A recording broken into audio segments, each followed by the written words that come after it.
This evening's speaker is Marc Pratarelli, who is a professor of psychology at the University of Southern California. Did I get that right? It's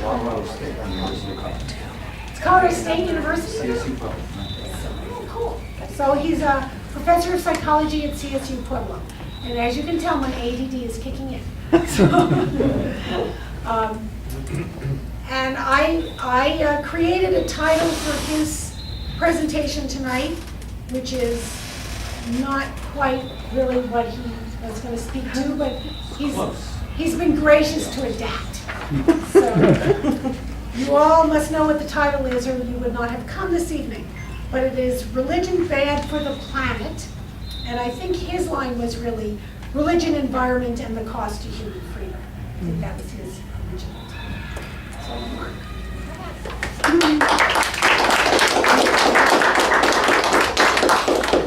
So how long do you want me to chat?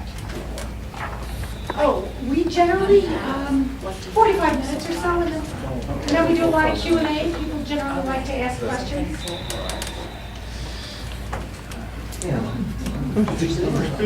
Wow, that was a short presentation.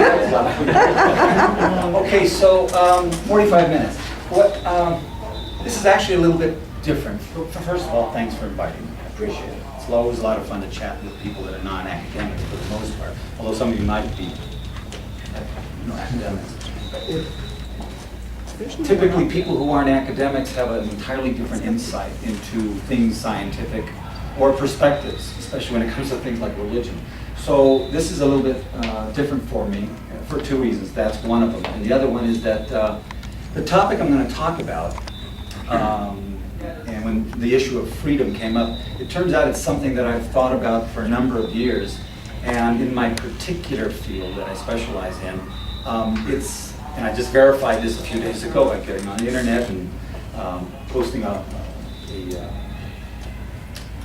a posting in one of the blog spaces that I interact with in evolutionary psychology, and I got two responses back about the biology of freedom. What is freedom at its core?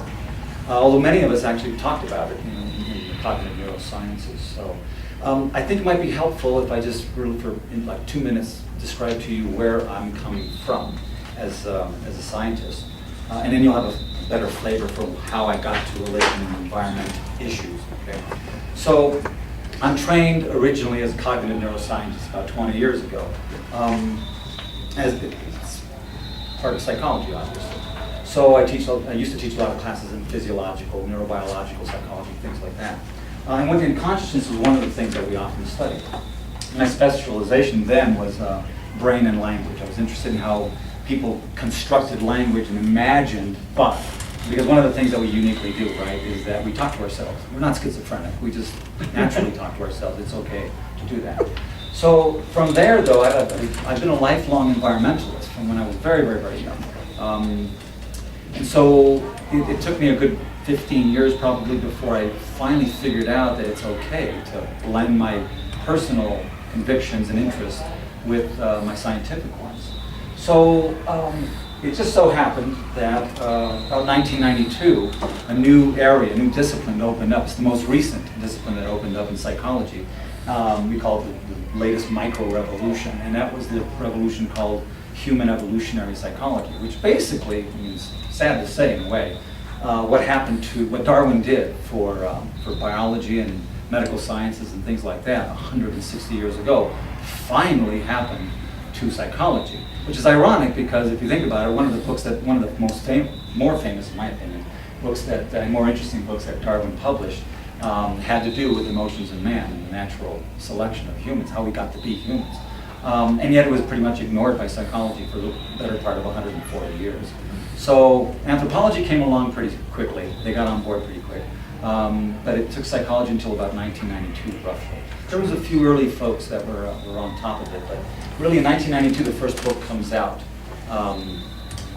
in evolutionary psychology, and it opened up literally everything, and we consider it a lens, if you will. It's not a separate discipline like developmental psychology or cognitive psychology or learning theory, something like that, or clinical for that matter.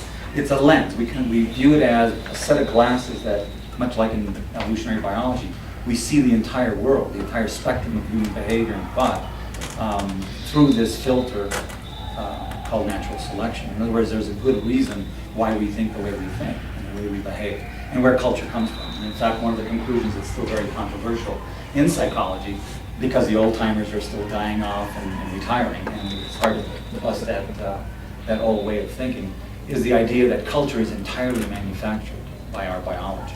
So language is the example I love to use with my students. We have language universally around the planet, and you can't find a language that doesn't have past, present, and future tense, and you can't find a language that doesn't have nouns and verbs, things like that. But they all sound and appear a little bit different, but they're all based on the same biological drive. They didn't develop at the same time by cultures that never met in some cases. And the same thing, as it turns out, happened with religion. We find religion and religious practice universal. It's everywhere around the planet. And so you have to ask the question, well, how did it come? Is it just, like I put in that little article, is it just weird coincidence that everybody happened to stumble upon the same value system, the same morals? Thou shalt not kill. You find 44 different passages in the Quran, for example, about thou shalt not kill. And of course, it's one of the 10 Commandments in the Judeo-Christian tradition. So, because I was a cognitive neuroscientist, and like Steven Pinker and a number of other cognitive neuroscientists, we naturally became evolutionary psychologists, which is what I consider myself more than anything else today. And it's because we began to ask very critical questions. Why is it that the language centers, for example, appear in every human on the planet in the same place? It doesn't matter if you're an Alaskan Inuit or you speak Swahili or you're Japanese or American, it makes no difference at all. It always shows up in the same place. We can go into your brain and find exactly where verbs are stored, and where nouns are stored, and where adjectives are stored. So what about that universality? Okay.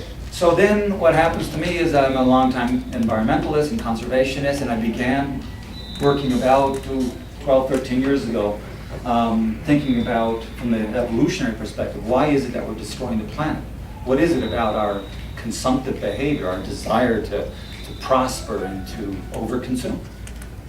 And it turns out that we're not unusual in that respect. Any species tends to eat itself out of house and home. The best example I use with my students is when you take a bunch of little yeast cells and you pop them into a carafe or something like that, or in my case, a 5-gallon, old glass Arrowhead bottle, and you put a little pan, you fill it full of fruit juice, just ordinary grape juice, which is full of sugars, and then you pop a single little bitty packet, about an ounce or two of dry yeast. About 6 or 7 days later, after it's an exothermic reaction, it expels a lot of heat, but you end up with this lovely thing called alcohol in it, right? So, but what happens to the yeast? You had nothing in there before, but now you end up with 2 or 3 inches of something called must at the bottom of the bottle, and you have to filter that off because it's unsightly to a lot of people. But you ask yourself, where did all that yeast come from? That's called overpopulation. And of course, what happens is that they eat themselves out of house and home.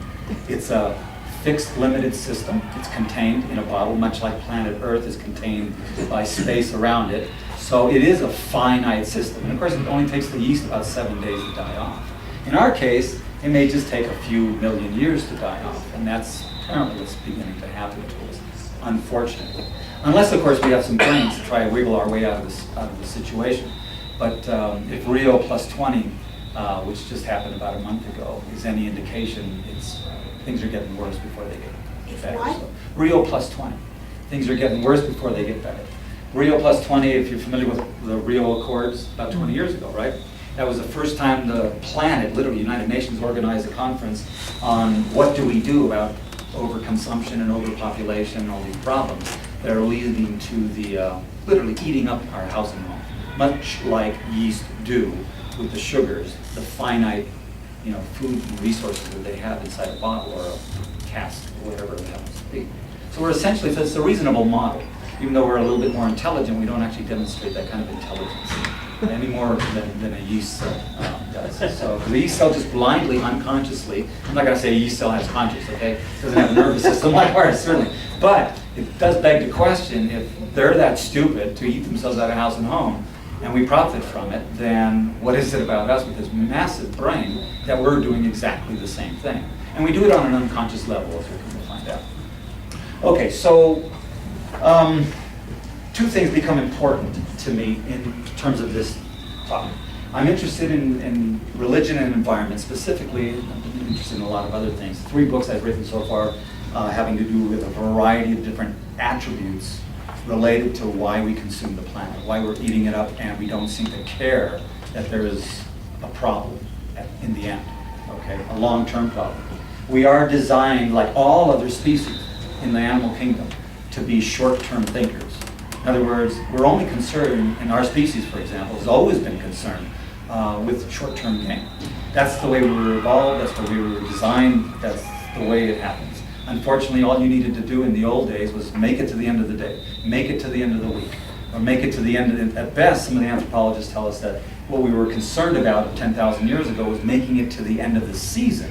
There's some indication that our ancestors had some idea of what a season was, so X number of moons or something like that.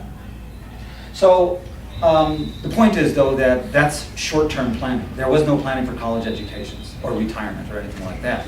And most certainly, we didn't plan ahead for, like one Native American tribe, the Iroquois in particular, talked about 7 generations. Any decision that the tribe would make had to be considered in terms of 7 generations into the future, okay? But that's not really much, if you think about it. Given a 45 to 65 year generation gap, then it's probably you're only looking at about 150 years is all they were looking ahead in time. We don't do that today, okay? Forget 7 generations. Most people don't understand that there's much more beyond 2 or 3 generations. They simply don't contemplate. And there's a lot of research to back that up.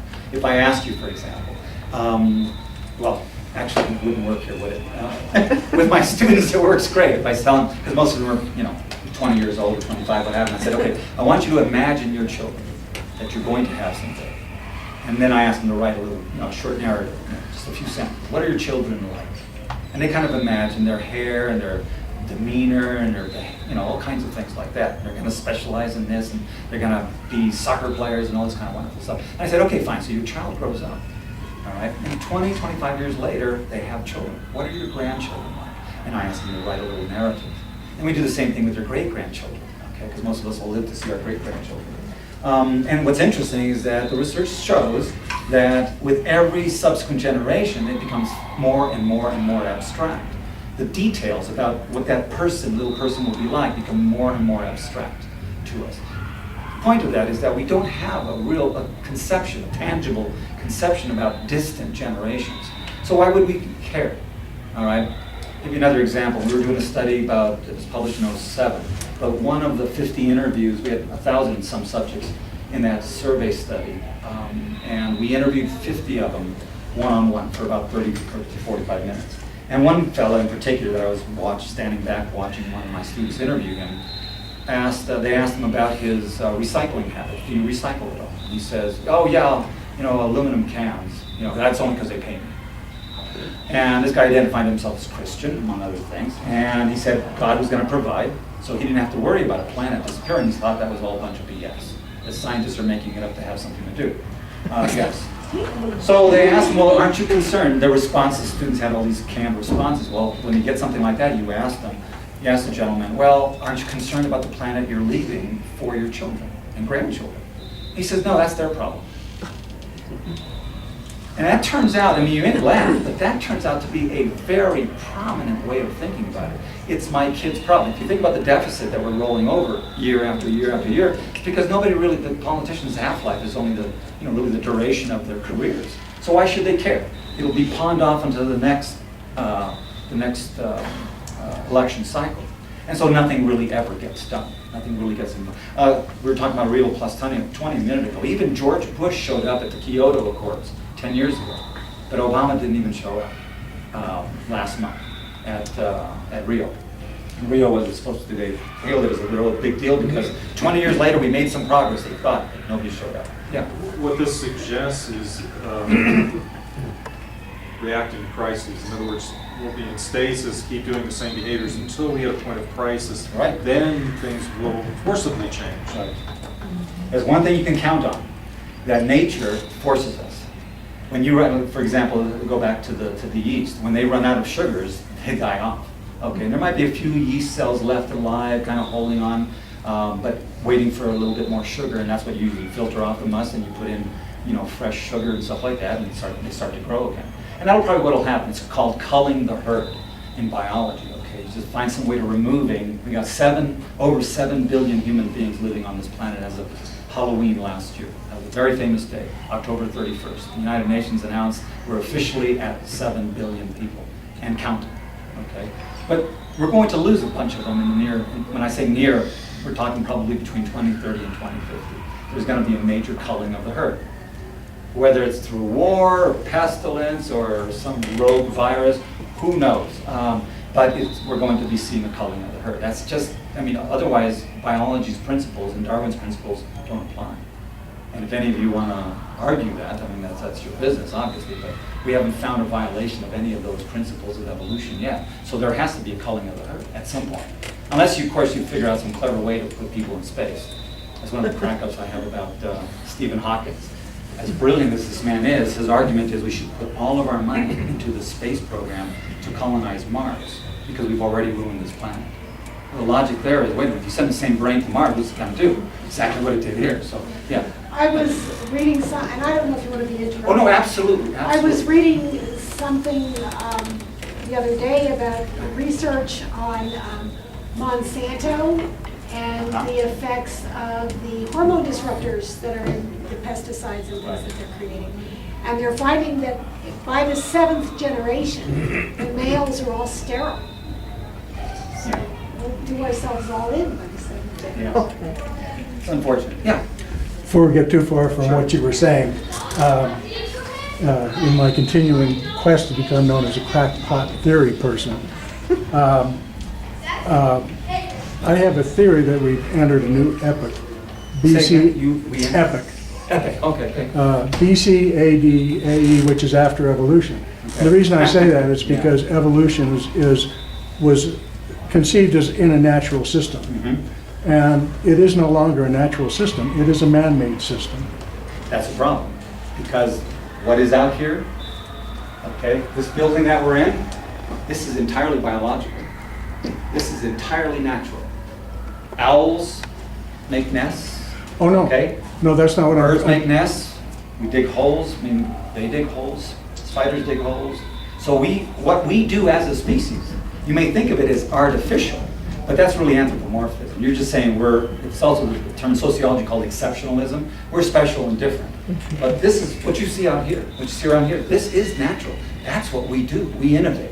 Right, but that's not what I'm talking about, I'm sorry. You're talking about nature. I was talking about the fact that we have changed the environment. And the environment is no longer natural. Well, that's change no different. continues, I see what you're but saying. change is not evolution. Evolution is a specific change Yeah. considered in a natural environment. But keep in mind that evolution works at the moment. So if we change the environment, there's a new environment, and it will select for who the winners and losers are. And we may be the losers in the future, is the way it's looking right now, sadly. Okay, our children will be. So I appreciate that it's a very different way of thinking about it. But if you start thinking a little bit about, from this perspective, what we do is entirely natural. It's not artificial at all. These cameras, this is not artificial. This is a tool. See, we don't have a lot of body here. How about What, do you want me to stay put? Is plastic natural? Absolutely. It's It made from is. oil. I thought it's something that we created through chemistry. It is. Now, Let me go there in a Mother second. Let me- Nature make it. Let me on their carry you own. along there. Let me carry you along. We are, would you agree that you and I are natural things? Absolutely. We're organic things, okay? So, we don't have enough body here to regulate body temperature very well. That's just not what we do well. Well, who cares? We got a big brain and we learn how to make clothes. We don't fly very well at all, but we don't have to worry about it because we just build a plane. If our ancient ancestors found that they were running out of food on one side of the river, they looked across the river and saw a bunch of tomatoes, they built a bridge, or they floated a raft, or hung onto a log. The point is that it doesn't matter what environment we were specifically in. We are natural adapters. We're designed to do that. It doesn't matter whether we have body hair. It doesn't matter that we don't swim well. We're at the mercy of orcas and sharks and things like that. It doesn't matter that we can't run like a cheetah or a lion, and we're prey. Okay, it didn't matter because what we had was an enormous brain, And that brain does one thing. In other words, if there's one thing, now this is a test question my students get every fall semester in evolutionary psychology. What is it that humans are adapted for above all else? Well, we can run. We can flap our wings and not get very far. We have a little nose hair or fingernails, whatever. We can create language. But what is it that we do uniquely? Okay, and we do it, when I say uniquely, we do it far better than any other species, and certainly any of the other apes. We're innovators. We innovate our way out of a situation. It's only because of the capacity of the human brain. It is so massive that it can imagine even things that don't exist. You can imagine, for example, a unicorn. It doesn't exist in nature, but you can imagine it. Okay, you can imagine yourself finding some unique way of getting across the river and cultivating those tomatoes or whatever you see over there that you like. Or you can imagine a nice way of blowing up people next door so you get all their land. Which is where we're at today, essentially. How do we take somebody else's resources away? What? You can't actually leave nature. I don't know if that's going to confuse No, you. we can't leave nature. That Sure. plastic, everything that we use is still coming from nature. And it You goes have back out to of nature. You can't. You can't leave it. But he's absolutely, what's your name, sorry? John. John's absolutely right that one of the byproducts, what you're actually saying, John, is that a byproduct of our innovative adaptive skill, our evolutionary skill, that is the reason we've done so well, exploited the planet.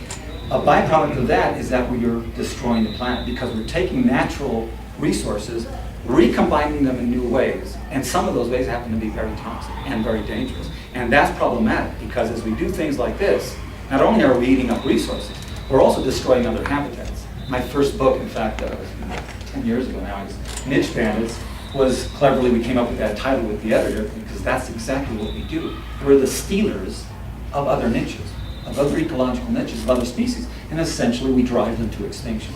And we do it very efficiently. We're masters at driving other species. We even so much so that we can say to ourselves, well, you know, and this is one of the issues that I have, and I make no apologies about this, and I'm not trying to insult anybody, but I'm a member of the humanist AHA. But one of the issues I take with humanism is that it is inherently anthropomorphic. In other words, we call ourselves special above everything else. Now, a person who doesn't think clearly, who isn't a good free thinker, would just naturally kind of go, well, okay, so humans are important. We need to protect ourselves at the expense of all other species because we're number one. And that's not exactly where some of us are at. I mean, if you think about the balance of nature, that food pyramid and everything, we need to respect some of the other life forms, at least enough of them that we can support ourselves, because we need other species to survive.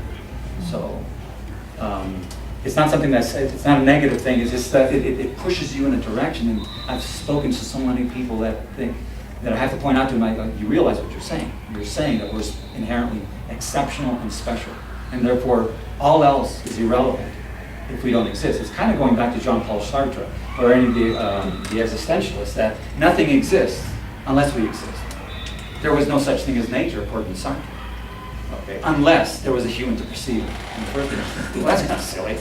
There was a nature before, unless you're one of the religious believers, 6,200 years old, whatever. But there was a planet and there was a nature before humans ever evolved. Is this similar to what many of the quantum people are trying to say now? Yes. Yes. Falsely, I think.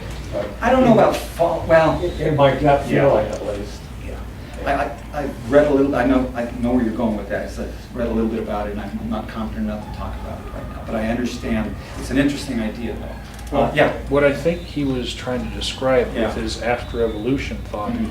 is that we seem to have entered a period of time where survival of the fittest is kind of put off for survival of everyone. Mhm. Anyone who's alive gets to survive right Yeah. now, and we're having this logarithmic population growth, and we seem to value the exact opposite of eugenics, and we're going for survival of everyone. But that culling of the herd, Yeah. I think it's coming. Yeah. It just, we're in a period right now where we don't see it happening. Yeah. Remember also that we're taking short-term views. Remember, geologic time has to be the window that you use for evolution, natural selection. You have to think of it through the window of geologic time. So a few generations, and remember, 1,000 years is only about 60 generations of humans. So that, and we don't see change. Okay. Yeah, actually, Quick yeah, follow-up, question, and back I on wanna continue a little and bit. then- Right, off my original question, you said essentially 20 to 40 years we'll have this calling. Where does that range data. come from? Pardon? Where does that range come from? Where does it come from?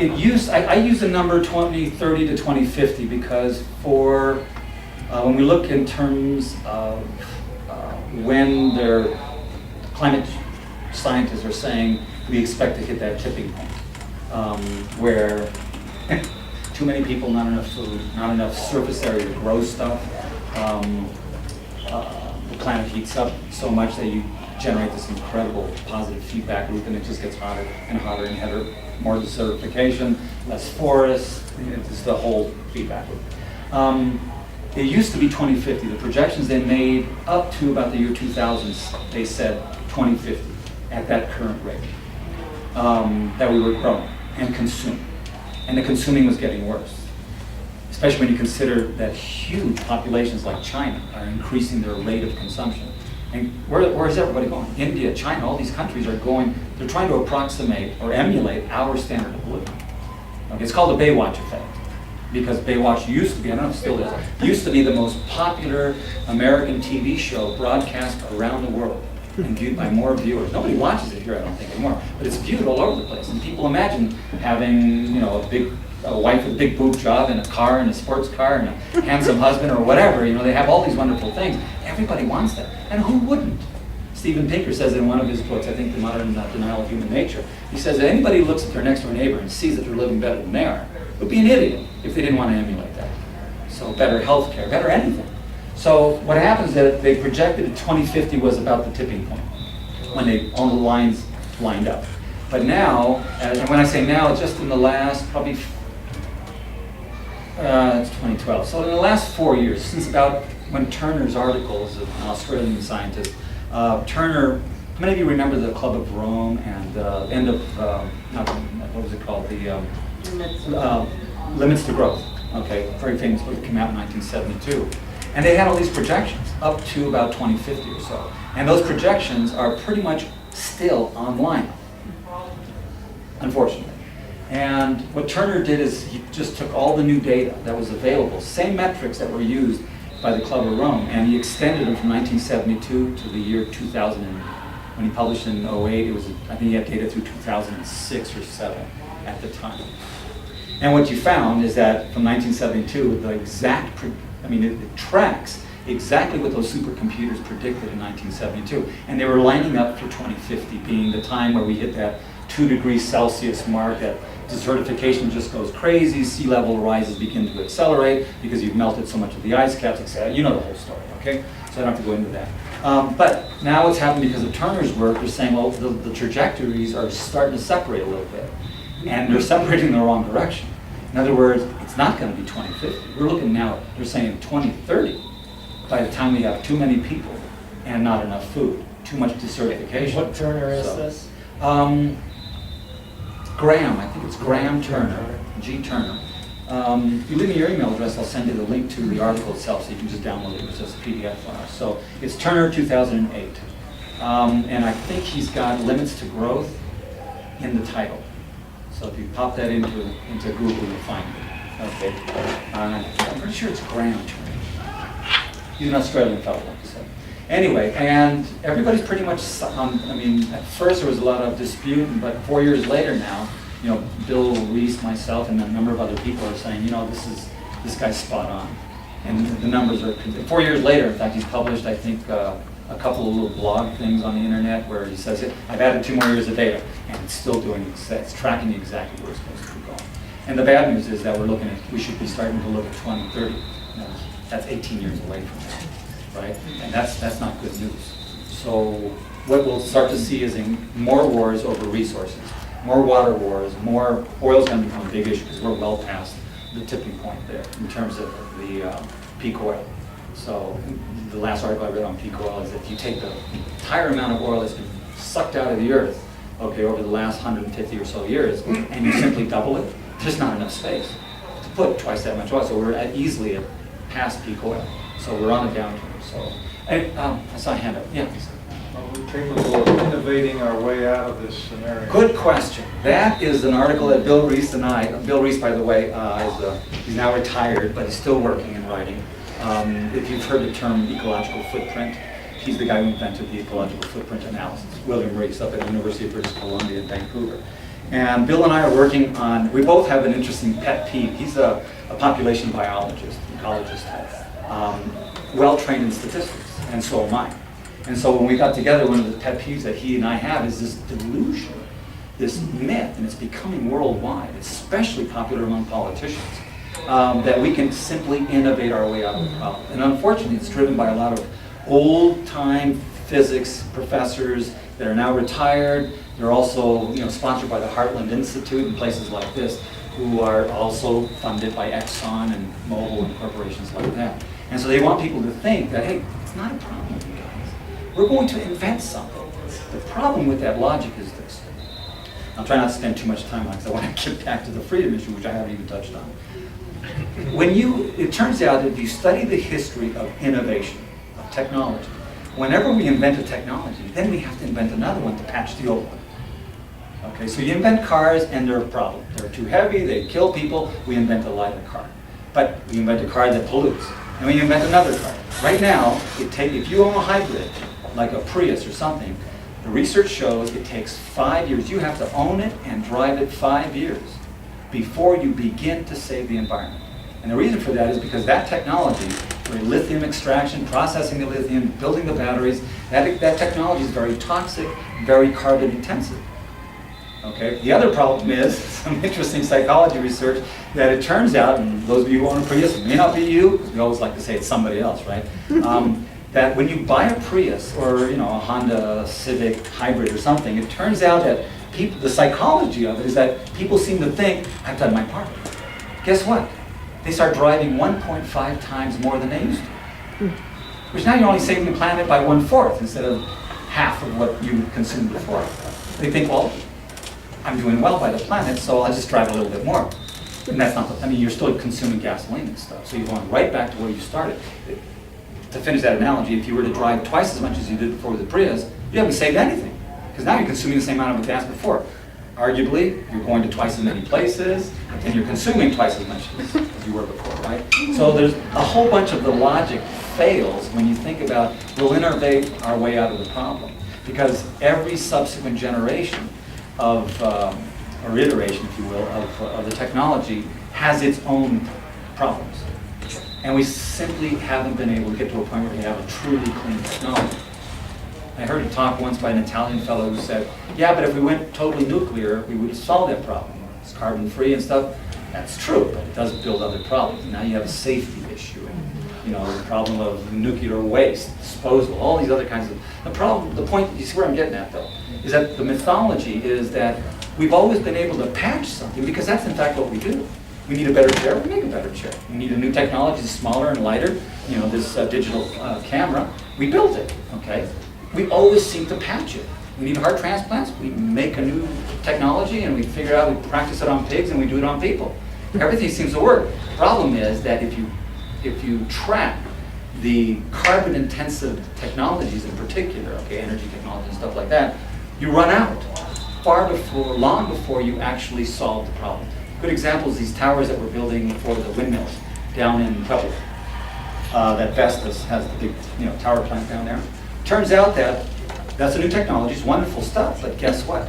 Because so much surface area is exposed to the elements, they need to cover these huge towers with a type of zinc oxide for paint that prevents them from rotting, right? From rusting.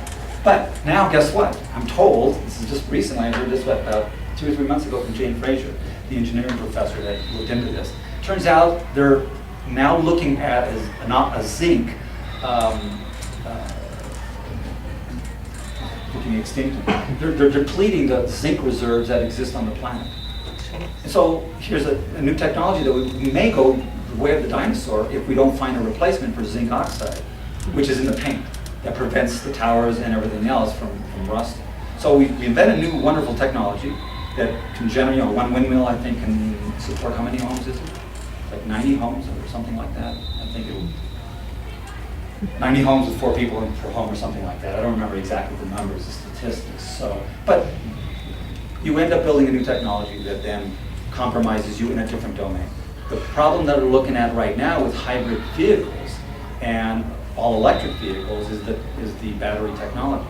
Because it turns out that all the lithium deposits on the planet are in just 3 or 4 countries. Mine happens to be one of them, in Argentina. So these countries are going way down more.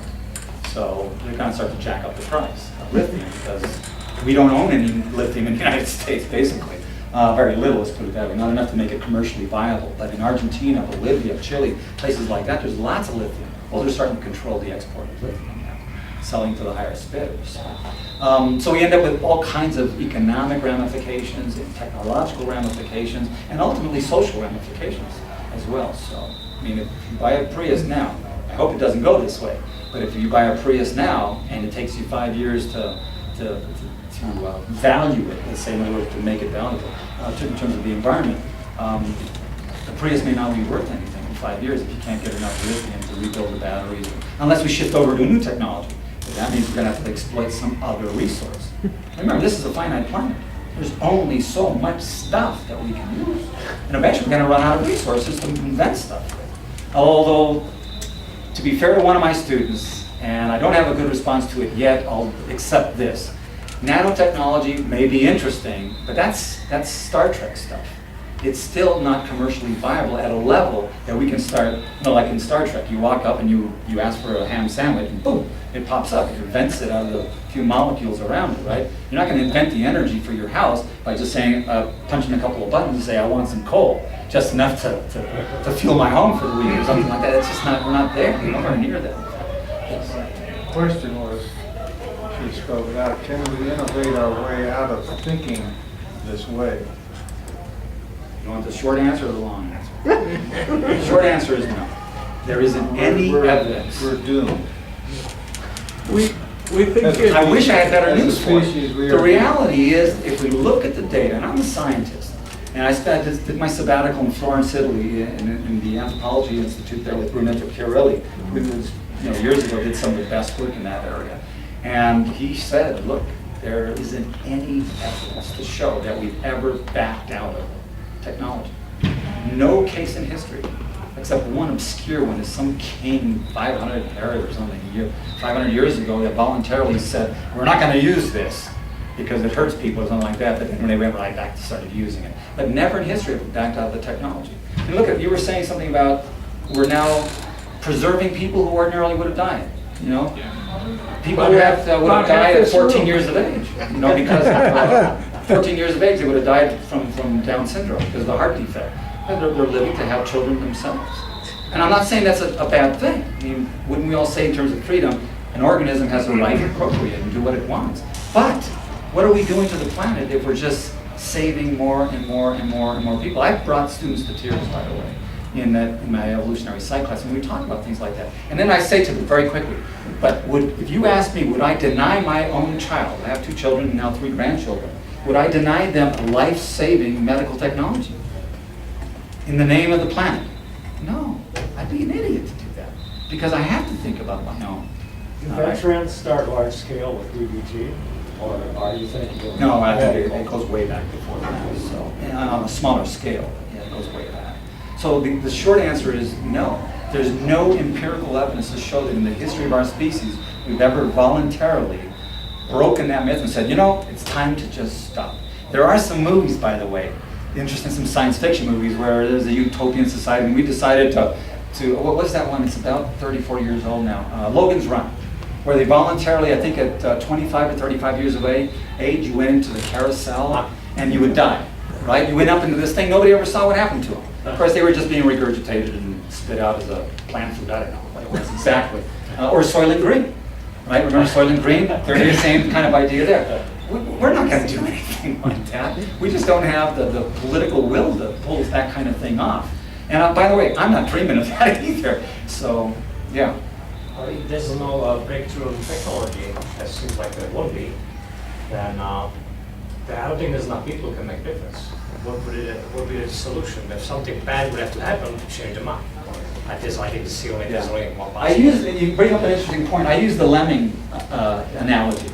lemmings have a very interesting way of culling the herd.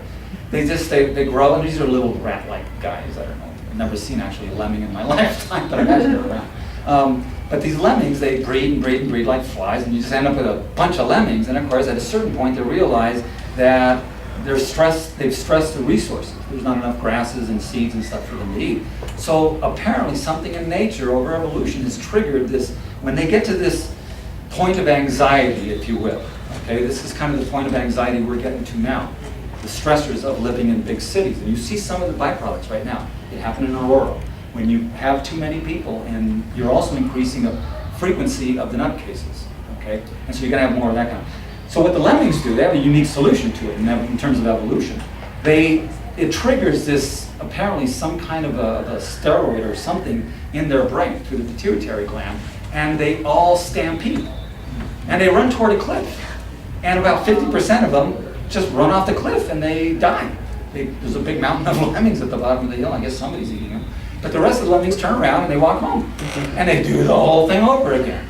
So it's a very interesting phenomenon. We may be doing something like that, so we see these rise and falls and rise and falls over time. I don't know if we're going to do something that's silly. It's better to be at the end of the line then. Yeah, it would be better to be the last lemming. So, or have the guy if you're a guy who doesn't have a card, you're probably going to survive. You know, you're reminding me of a story I read a long time ago about a tribe on an island in the Pacific that they lived, had the trees furnished all their fruit, everything. Rapa Nui, right.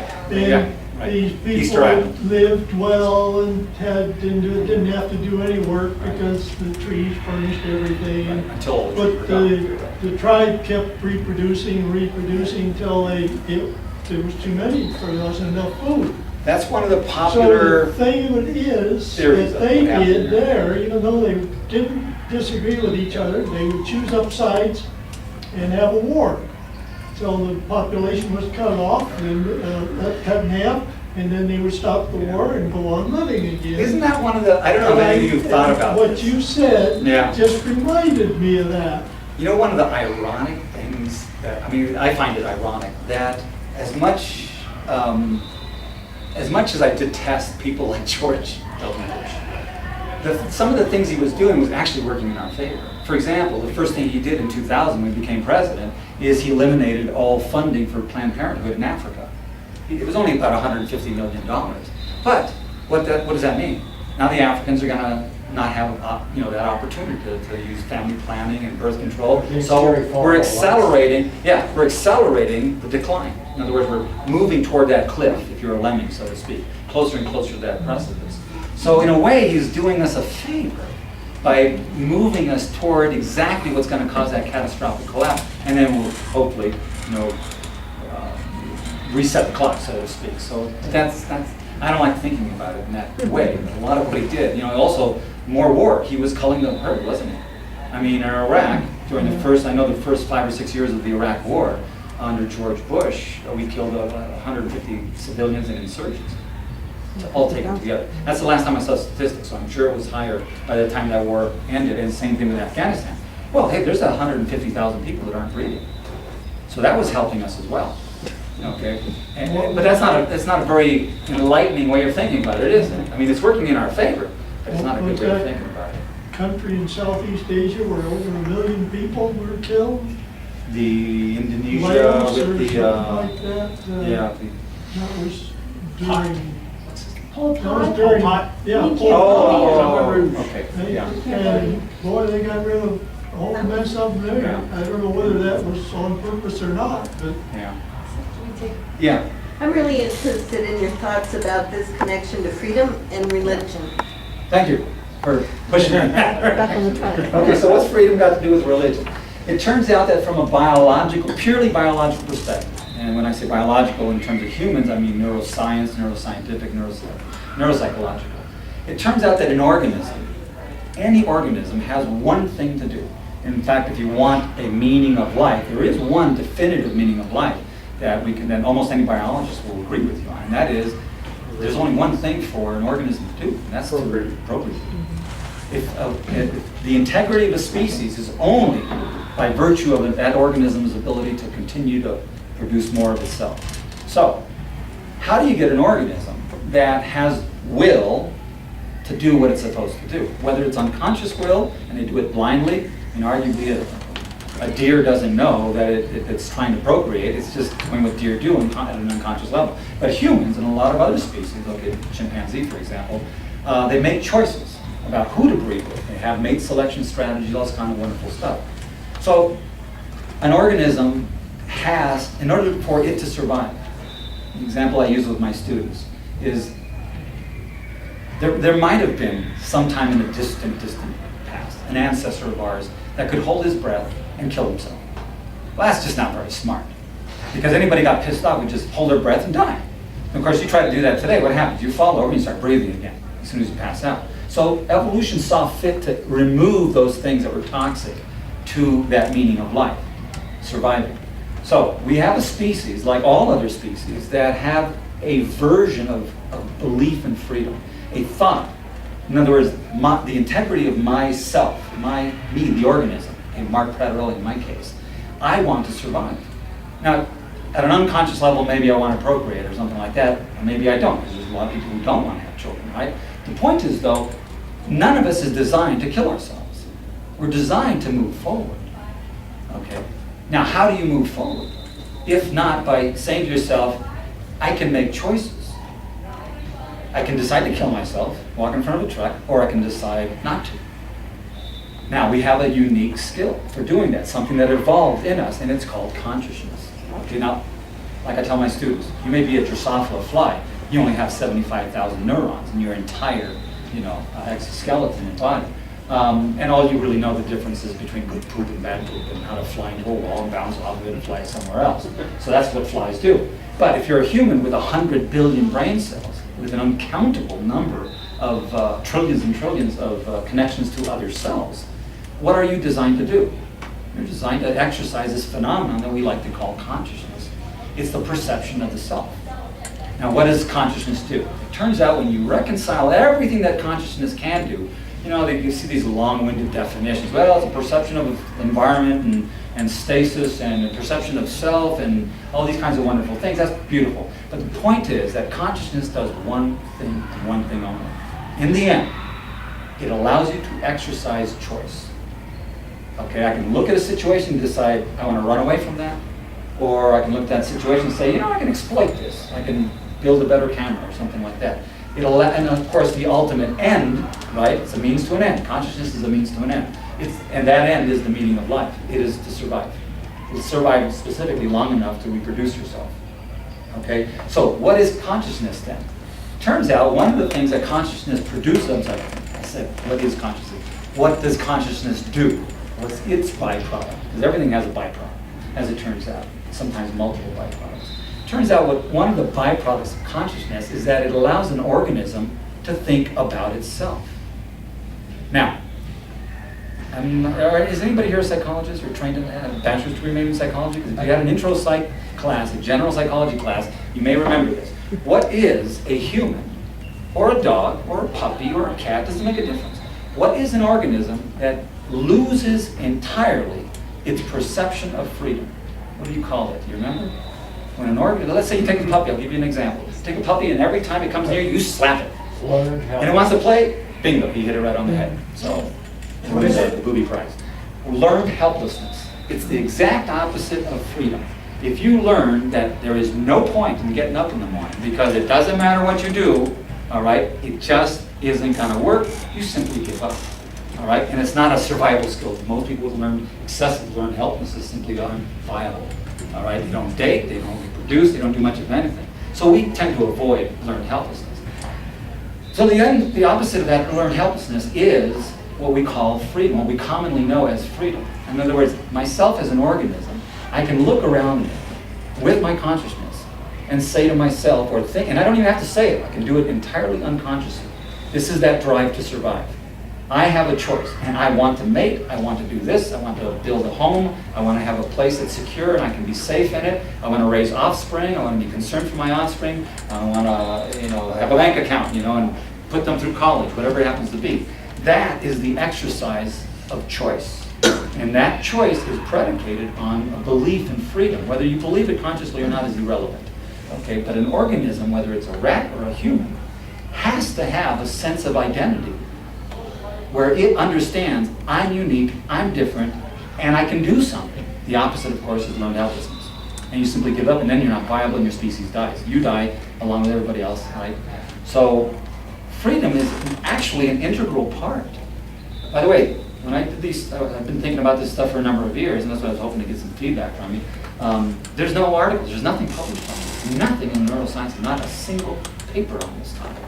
We have a lot of stuff on consciousness and stuff, but nothing about the biology of freedom. By the way, I typed in perception of freedom. You know what I got? The first 50 hits, I think about 40 of them, is a kayak called Freedom Perception. And then one of the top 3 or 4 hits was this fundamentalist Christian talking about Jesus is freedom. I couldn't figure out how that worked, because if you limit your beliefs to just one God or one particular guy, then isn't that constraining? That's not freedom. That's not open-minded at all. Right? It's not a free thinker. You're a constrained thinker. Okay, but this person seemed to have their dialogue was under this idea of perception of freedom. So they think that Jesus is the way to ultimate freedom, which I couldn't exactly figure out. I stopped reading after about the second page. So. Anyway, that's the point of the freedom argument, is that an organism, any organism, has to have a sense of identity, that they can exercise some choice. If I'm a deer, I can run away from the mountain lion, or I can stand here and just be. But most deer, what do? They run away. So you can exercise choice with whatever degree of consciousness you have. We have a lot of consciousness, a very rich consciousness. A deer doesn't have as much as we do, much smaller brain. But we all exercise that same choice. Okay, when I watch the deer in my backyard, they have a choice. They can just eat the grasses that are natural, or they can come over and start munching on my apple tree. And that's what they do, because the apple tree tastes much better than the grass. So they exercise choice when they do these sorts of things. All organisms do the same thing. I saw your hand, and then our perception of freedom is a variable. If we oh yes. 55 years ago, the most popular thing on television was Bonanza, and everybody. Now I've got my little 3-acre chunk in Black Forest. Right. It's, but I have relatives that are in Manhattan that have an apartment, and they don't own a car. Right. It's a very different. And if you go down to a place called Arco Sante in Arizona, you see a concept that through architecture you can make the place where you work the most beautiful place, and you want to live right next to it, and you reduce your footprint a huge amount by doing that. Yeah. What you're talking, or what you're getting at, is the idea that beyond that basic core type of freedom, which is what I was talking about, that biological freedom, which is exercised, it's manifested through choice, which is manifested through consciousness, the ability to have consciousness. Now, from that, a big brain species like ourselves that can create culture and write things and imagine things, even things that don't exist, all right, like unicorns. Now we can begin to compartmentalize the world into a lot of different kinds of freedoms. So the freedoms that you and I might believe are freedoms, cultural freedom, economic freedom, freedom to put my house where I want to put it, okay, or freedom to go out and shoot up a bunch of people, okay? That's still a freedom. The guy in Aurora had the freedom to do that. He had the freedom to go out and buy 6,000 rounds of ammunition. We're not going to go down that road and talk about gun control. So, but the point is that even if your freedom trumps somebody else's freedom, you still have that freedom. You still have the right to go up and shoot up a bunch of people. Granted, we're going to put him in jail and whatever else happens to him and stuff, but the point is, he still had that freedom. The point I'm making is that there are lots of different types of cultural level freedoms, but those are different than this basic biological freedom, which is the freedom to merely exist. It's the limit may be our ability to trust in a hive. Oh. So if you take a 1 square mile footprint and you put 100 square miles into it, you wind up with a building 100 stories high, which is technologically possible, but it's just that it'd be a mile by a mile. And you'd have 9 square miles of extra space for food production. Yeah, there's a problem with that logic. E.O. Wilson did the best work on this. If we were social insects, in other words, perfect communists, and everybody was satisfied with their lot in life, I'm a worker bee, and that's all there's going to be. So it's not like that movie Ants with Woody Allen. I think he plays the. Everybody saw the movie Ants? That I think it, okay. Yeah. So in that movie, I gotta be me kind of thing. Uniqueness, individuality, right? Fact is, if that actually happened to an ant colony or a bee colony or a wasp colony, that means extinction. Because individuality means now everybody has their perceived freedom to do what they damn well please. Okay? If you're an ant in an ant colony, think about it. We're only 7 million years old as a species. But ants have been around for 110, 120 million years. What is it that they do so well? Social insects compartmentalize and they are satisfied. They don't do more than that. If you go to Build that beehive is what I'm the saying. Netherlands is a hive almost. Sure. People are living very close together. Mhm. It's got one of the highest food production per acre in the world. But they import. They trust each other. They trust each other, but they still import. In other words, they're living off land that isn't theirs. They have the money to buy it. Okay. That import-export ratio, by the way, is extremely important. That's one of the factors in Turner's They export analysis. small arms. Yeah. A lot of small arms. So, if you're living beyond your means, okay, right now, by the way, each one of you in this room, myself included, well, we're trying to downsize, we have been for a number of years, and we grow some of our own veggies at home and things like that, we minimize the driving, all that kind of wonderful stuff. But if you're the average American, it requires 24.5 acres to support you. So what I tell my students, I go, how many people in Pueblo County? Well, it's about 120, 130,000 people. Okay, now you multiply that times the number of acres. How many acres in Pueblo County? And a lot of it is just dry brush, okay? Turns out you need a huge area, like a quarter of the state of Colorado, just to feed the people in Pueblo County. So we're living off of other people's stuff. The point I make to my students is, for us to live this lifestyle, it requires that at least 2 billion people on this planet today live in poverty. There's no way we can support this lifestyle, okay, this eco-footprint, without some people living in poverty. Fact is, and I don't have my PowerPoints and stuff like that, but Bill had a wonderful slide that I use over and over and over again. If everybody lived our lifestyle, yours and mine, and they needed 24.5 acres, and we take the entire number of hectares or acres on planet Earth, which is about roughly 30%, we subtract from it unlivable, unarable land, like the top of Pikes Peak. You're not going to grow anything up there. You're not going to grow anything in Antarctica, okay? But you subtract the unusable land from that, you end up with around a number like around 26, 27% of the planet is actually usable, arable land. But if you do that number, 7 billion people times 24.5 acres, it turns out we need 4.5 planet Earth. We only have one, but the reason we're alive, by the way, if you're doing the math quickly in your head, the reason we're still alive, even though we're consuming that fast, again, is because a bunch of people have to live in poverty. They have to live below the level, okay? In parts of Africa, literally, they live on half an acre. That's all. All their food, you divide up the number of acres by the number of few cattle or goats that they have, and it comes down to a very small portion. Half an acre. And of course, they live a very impoverished life, right? So, but that's not going to continue, especially since, I mean, look at what we're doing right here in Colorado. Okay, we're taking away more and more land. We're taking away more and more water from the farms. Okay, we're developing more and more homes. Okay, we're eating ourselves, literally eating ourselves out of house and home. We're eating the planet. We're eating the land that we survive from. So, yeah. The food industry insists that we would not feed what's here if it wasn't for GMOs. Well, I don't know if that's true or not. I mean, that's their argument, but I suspect there's Yeah, a motive to that. That's their argument for keeping it going, because a lot of people are against it. Becky, did you have a question? No.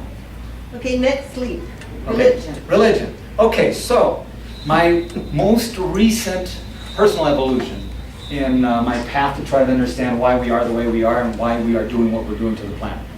It turns out that, and I should tell you right up front, I grew up Catholic. Okay, my mom's a devout Catholic and stuff. I have respect for some things that religions do. I have a lot of disrespect for most of what religion does, though. And here's the problem. It turns out, and you will get a lot of disagreement if you tell people what I'm about to tell you, okay? It turns out that when you study religion, I spent an entire year doing this when I was on sabbatical. This is where I discovered, for example, that 7 of the 10 commandments are universal. You see them all over the planet in every religion, every scripture on the planet. The Upanishads, Confucian texts, it doesn't make a difference. They show up over and over and over again. Again, not an accident. These are good survival skills. You don't want to kill somebody because somebody in their family can come back and kill you. That's a good idea. You don't want to covet somebody else's wife because in time he's going to come back and kill you or do something. You don't want to steal from somebody because they're going to turn around and steal from you.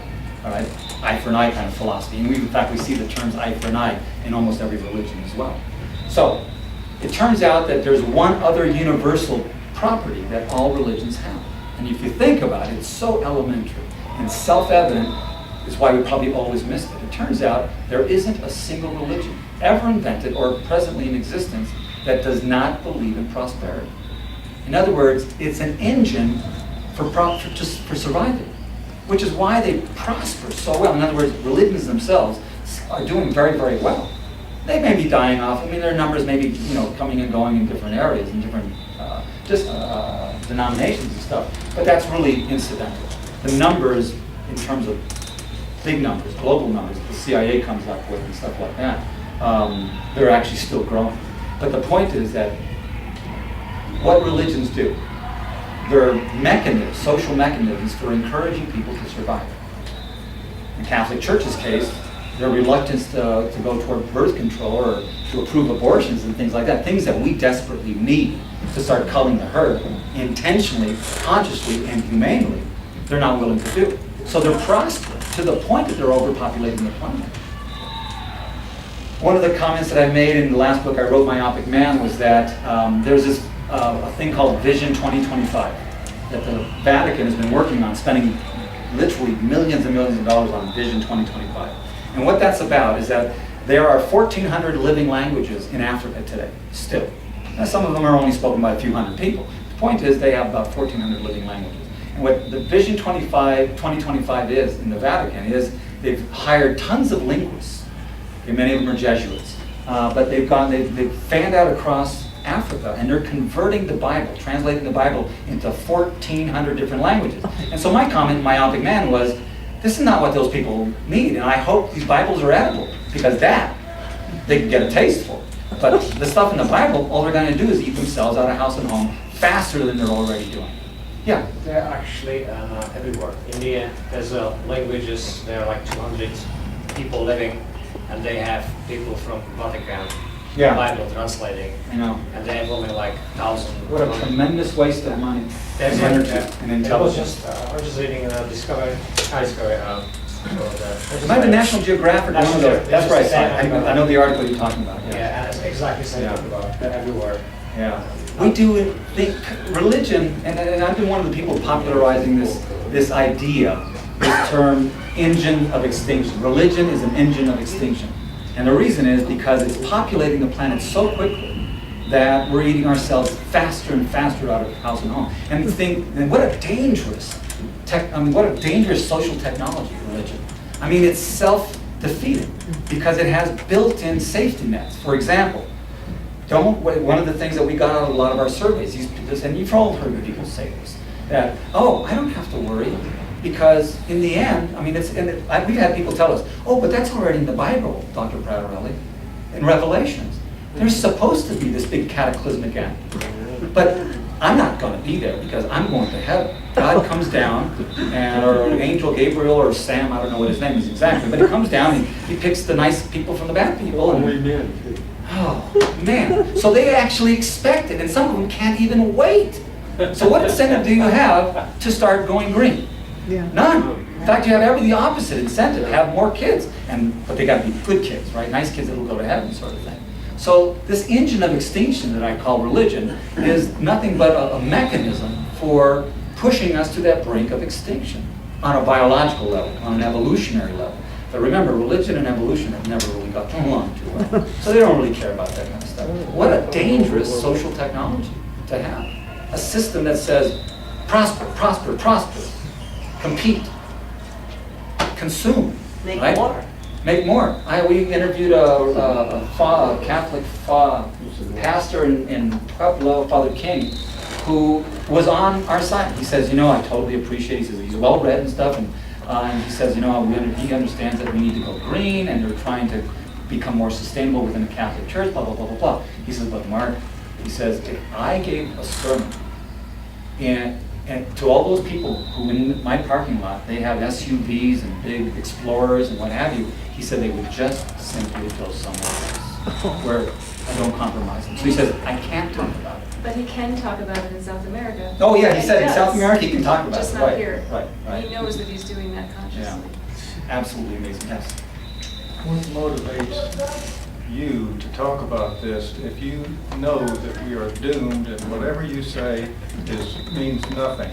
You're first person who's ever bothered to ask me. You know what the answer is? And I've thought about this. I can't sleep at night. I simply can't sleep at night telling myself I'm not doing anything about it. I know it's a dead end pursuit. It's not, and by the way, I am making a professor's salary. My father he was an aeronautical engineer at first, but then he went into the car business and ended up virtually a millionaire. He invited me to train to be a finance manager, and his finance manager became a millionaire. And I didn't do that. I chose to. I quit medical school instead of doing going toward neurosurgery. I decided to be a professor because I felt I needed to do what I wanted to do. I needed to study what I wanted to study. It's just the kind of personality I have. I am not naturally selected for it.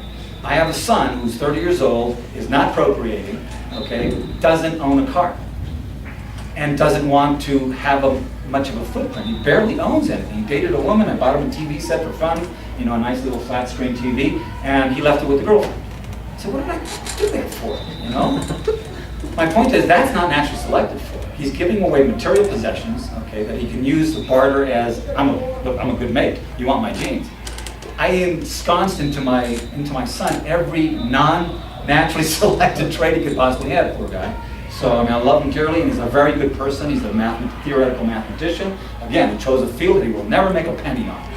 He could have gone to school at Boulder in applied math, but no. Applied math, he doesn't need to know where the moon's going to be in 2027. So, as according to the way he tells me. Because I don't even know how to compute putting a bridge up in the stressors and blah, blah, blah, blah. He likes theoretical math. I said, what do you do with theoretical math? He says, nothing. He says, it's just number theory. We like to know what numbers do and how they play with each other. So who hires theoretical mathematicians? He says, well, maybe the NSA. What's that, 50 people, 100 people? That's it. So, and there's 30 professors, so he's going to end up being a professor. So, my short answer is I can't sleep at night. I know we're doomed. It doesn't make a difference to me.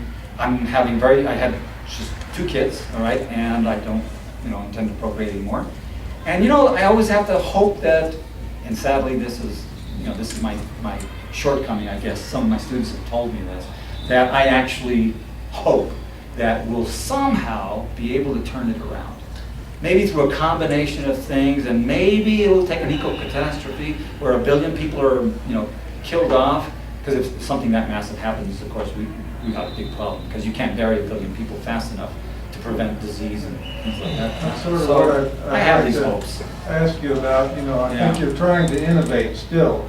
Oh, yeah. And one of the lines that I'm seeing a lot in the media is that we are learning a lot about other species, Yeah. that things that, we thought were unique to us, Yeah. we're finding that, or we share with these other species. Yeah. I'm wondering if that's going to have some influence on this idea of exceptionalism, and that may, really take us to a new door in terms of biodiversity and how You're right. we conduct ourselves. And there are many of us who've thought about those kinds of things. The problem is overcoming things that are completely biological about us.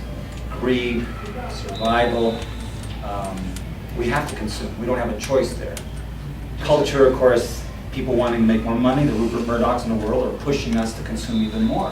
When he bought the Wall Street Journal, what was the first thing he did? Not educate us, not have a science section, which is what I would have hoped he did. Instead, he put in 2 new sections, a sports section. This is the Wall Street Journal. It now has a sports section and lifestyles of the rich and famous. Designed, of course, to make the rest of us think like, oh, that's what I want to have. Okay? So we're doing exactly the opposite. We're using our brilliant intelligence to do everything that's possibly counterproductive, and it's anchored by one thing: greed and consumption. We have to consume, we want to consume, we look at our neighbor, we want to be like them. So granted, there's a few of us that are not that type. And I'm probably preaching to the choir here, you know?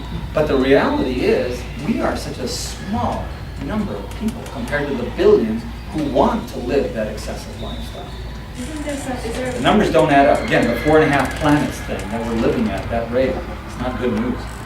Is there a biological So it's- component to, I think there's greed and there's those things, but there's also, we refuse to see ourselves. denial. No, we No? refuse to see ourselves as a species. That's a pretty Oh, yeah, well, that's hard part of the thing human exceptionalism. to get thing, you know? people to see is Right. that we're an animal, that we're building dams and doing, that's, Yeah, one of my favorite, Hard. not well-known evolutionary biologists was a gentleman called Theodosius Dobzhansky, a Russian fellow who came to the United States back in the 40s and 50s and 60s. And he wrote in 1958 a wonderful piece in Science magazine of all places. And he said, it's unfortunate that so many scientists, and biologists especially, forget that one of the principles of evolution is that you have to have extinctions. And that's, even among biologists and physicists and natural scientists, there is this belief. Have to have a what? We have to have extinctions. Extinction. Extinction is part of the entire evolution, natural selection theory. Oh. I mean, think about it. If we didn't have extinctions, we'd be completely overpopulated. We would have been overpopulated millions of years ago. What is the number that they come up with? Only about like 2 or 3% of all the species that have ever existed are alive today. Oh, that. Right? There's millions of species alive today, but we're a small fraction of how many have lived. Well, extinction is part of reality. And to think that we're exceptional and we don't, it doesn't, you know, you were kind of going there earlier that, well, you know, we don't follow those same rules. We're altering nature, almost defeating evolutionary theory, and we're not. We're still in line to go extinct. And we're headed in that direction. Again, the best example I can give you is the yeast in the bottle. We can't outrun the fact that we have a finite planet. We can't create, I mean, I know the Saudis made a couple of islands in Qatar or wherever it is, and they built a few buildings, but that's a few islands. Okay, we're talking about, we need something on the order of about, 50% increase in the amount of arable land. It doesn't exist. It simply doesn't exist. Even if you start farming underwater, it simply doesn't exist. There's a certain amount of energy throughput given the amount of photosynthesis and light that bombards this planet, right? There's only so much you can produce until you destabilize that food pyramid. I think it's a fallacy to continue to think of this in terms of natural selection, because natural selection was within the Earth, which was somewhat predictable. What we're doing to the Earth has no predictability. I mean, you can predict the trends, Yeah. but what I mean is our ability to cope with it. There's no predictability on that, I don't believe, except in terms of I appreciate disaster. what you're saying. And the other thing evidence about shows that extinction- there's no precedent for us backing out of technology or solving our problems in the past. We've always just created more problems and increased our population once again and again and again and again. That's problematic. The other thing on a about the finite extinction, planet. the other thing about extinction is we have now changed the game for all of these other species Yeah. who cannot adapt the way we can. Right. They are not now going extinct in the natural system, they are going extinct in our system. It is a natural system. We are a natural organic being. But I And what like we the do is we distinction. innovate. And our innovation is a tool that is destroying other species. No different than if crocodiles grew wings and started flying around and eating all the birds. Suddenly they weren't getting any birds. Well, that's not artificial. That's just crocodiles grew wings. That's also natural, if that were to happen. Innovation is what we do. And that is a natural phenomenon. It may look artificial to you because you don't find these things naturally occurring. But if you agree with that principle, be very careful. Now you're starting to talk about intelligent design. Because this thing can't occur on its own by just shuffling a bunch of molecules around. and It's that's- created by something, and it's created by an organic being. What we do, my point is, what we do is natural. We've And in the changed process, we're destroying ourselves. That's we what have do. changed the climate. Yes. I think unlike. But you know what? A other beaver species, changes a local we can take the ecosystem. planet down with us. Most species can't take the entire planet down with them. That's the danger. We of it. have that Earlier, you unique were system. explaining how different we are from the animals, Mhm. that we can use our intellect. And Yeah. That's the natural difference that he's trying to point Yeah. out, that there is a different, there are two naturals. Mhm. Well, it depends on how you want to narrowly or broadly define the term natural, okay? What I define natural is what we're doing. This is natural. It's no more natural or artificial than a beaver who alters a local ecosystem by damming up a river. That's exactly what it does. And you know what? When he dams up a river, there are other species that not all go extinct, but he's also compromising other species that used to feed on the river the way it was. It might alter the path, and maybe there's some rare, kind of moss that grows on these rocks, and now that it's all dammed up, that moss disappears. The beaver was responsible for the end of that species of moss. That's all we're doing. Exactly the same thing. But you have to think about it. You have to kind of remove yourself from thinking of ourselves as special and different. If you think of ourselves as just another organic species, then you start to see the light. And I've often commented to Sarah and friends of mine on rare occasions that I've gotten to a point myself, and a few of us, Bill Reese is another one, that we feel like we're Martians. We look around us and we can't understand what motivates a person to want a Hummer. I just can't conceive it. I look at it rationally and I go, okay, I understand it's consumption, it's bigger is better, it's all these philosophies, it's all testosterone, it's all these things, but they're all biological things. And the guy driving the Hummer wants to impress people around him. Yes, his offspring are going to probably survive a crash compared to those of us that might be driving a little Hyundai or something like that, or an Avi or whatever it happens to be.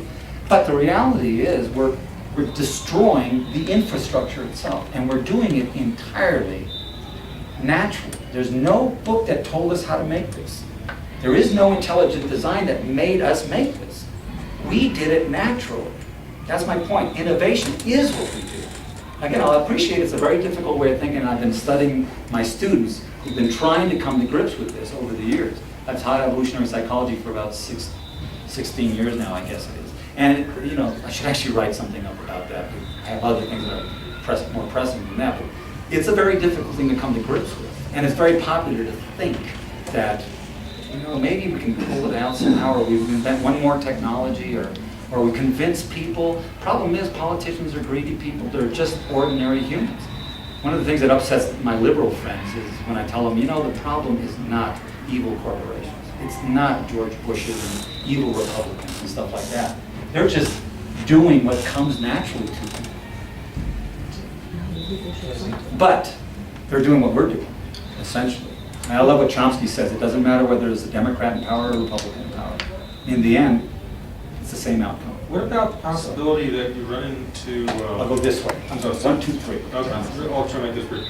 What if you start running into a situation where some of these things that are theoretical, that folks like yourself have thought of, the average person just doesn't give a damn. It's like, that global warming thing is a bunch of hooey. Now we have this issue with mountain shadows. I wrote a whole book on that. This proliferates to a point where a lot of people start dealing directly with this kind of thing, even if it doesn't kill them, to get them to rethink, hey, this is not so good to be... that's kind of the silver lining out there. The good news is, and again, there is empirical evidence for this. What a species does when it finds itself compromised is it figures out some way of adapting, if it can. In our case, we do have that brain to find something innovation. So imagine the case like we just watched the movie the other day, The Day After Tomorrow. Okay, so the entire northern hemisphere is compromised, and so what do? A lot of people died off. There's a big culling of the herd, so to speak. And the last scene in that movie, that we just saw the other day, is the Vice President of the United States, who's now become the President, right? And he's saying, we have to start thinking seriously about living a different way. Now that might just motivate people.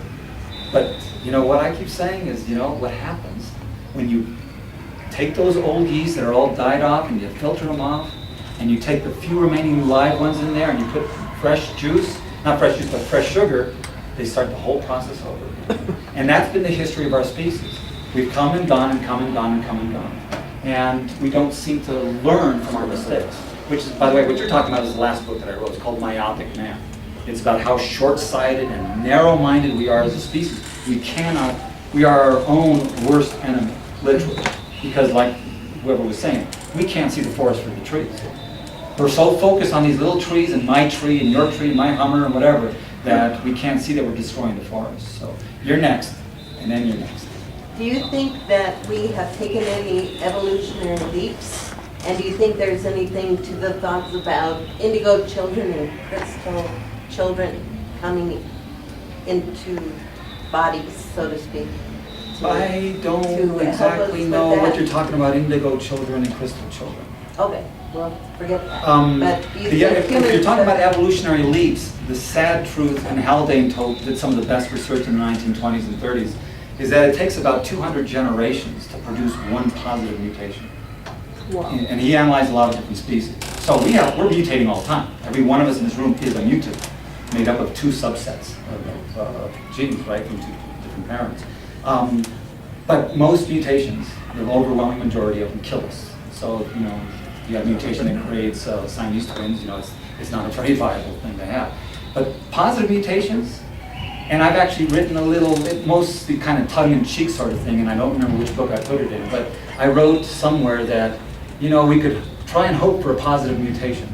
And in my case, it would be, if I had my druthers, if I were a god, so to speak, I would mutate into existence a governor. The governors they put on buses, school buses, that prevents the bus from going over 60 miles an hour or something?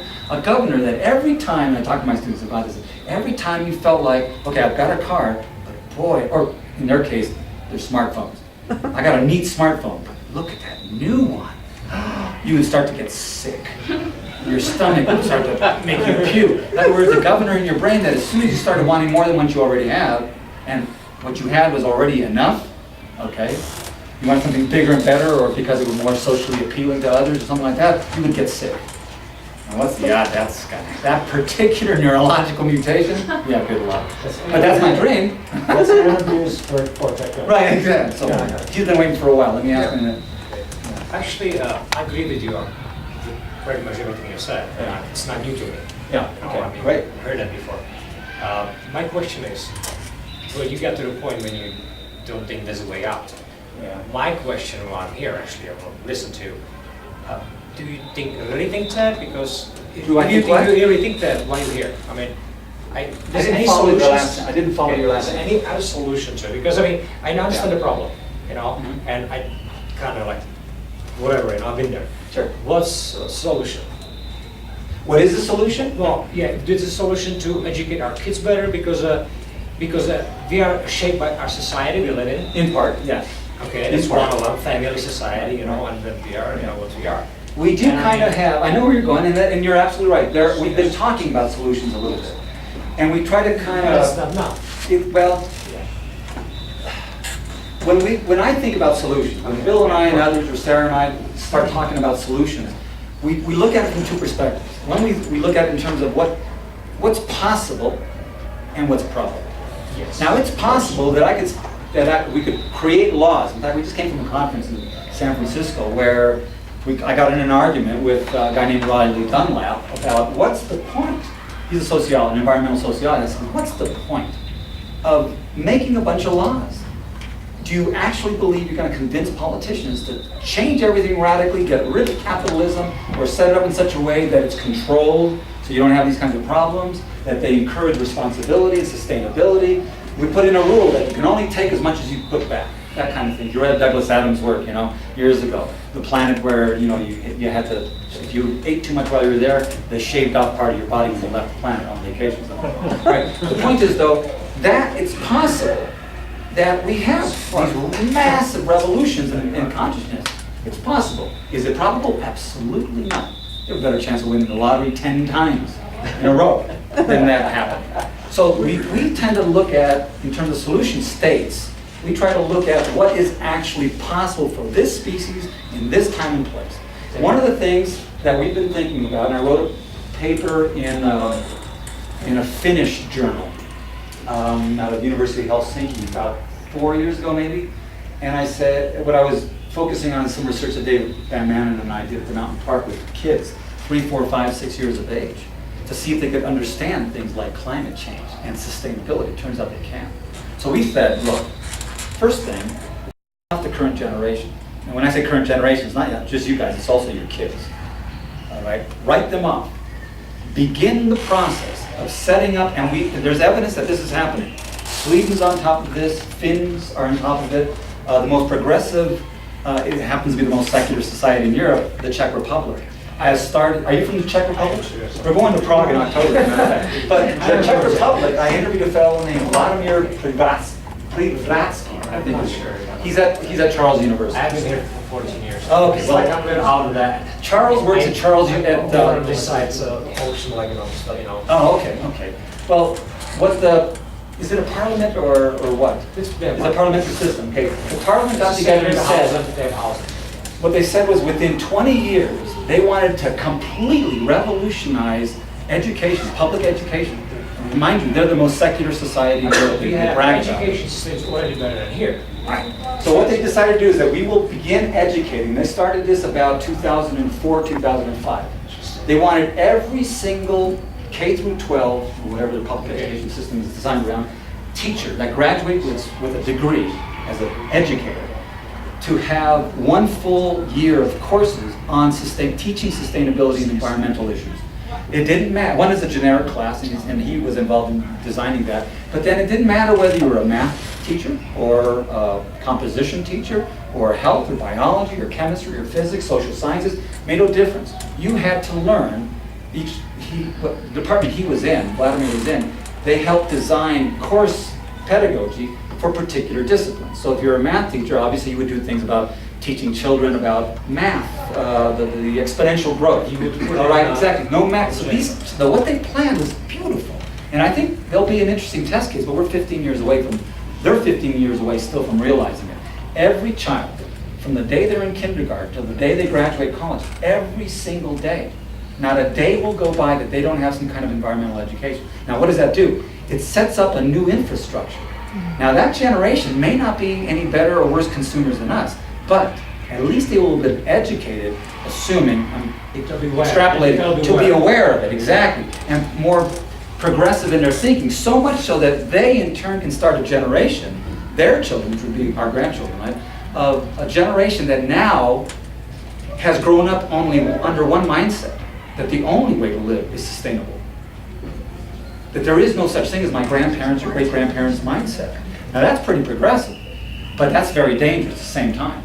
That's only one culture. The Swedes are doing a little bit, the Swiss are doing a little bit, okay, the French, yeah, they're doing kind of splitting the difference. The 1 day a week mandated environmental education. In Pueblo District 60, our kids in 5th grade only get 6 days of environmental education at the Mountain Park Environmental Center. That's it. I think what is it called, Bear Creek Nature Center, they have a similar program, but these kids are only getting a small fraction. And you know what the research tells us? Dave doesn't like me talking about this stuff, but the research shows that it absolutely has no impact.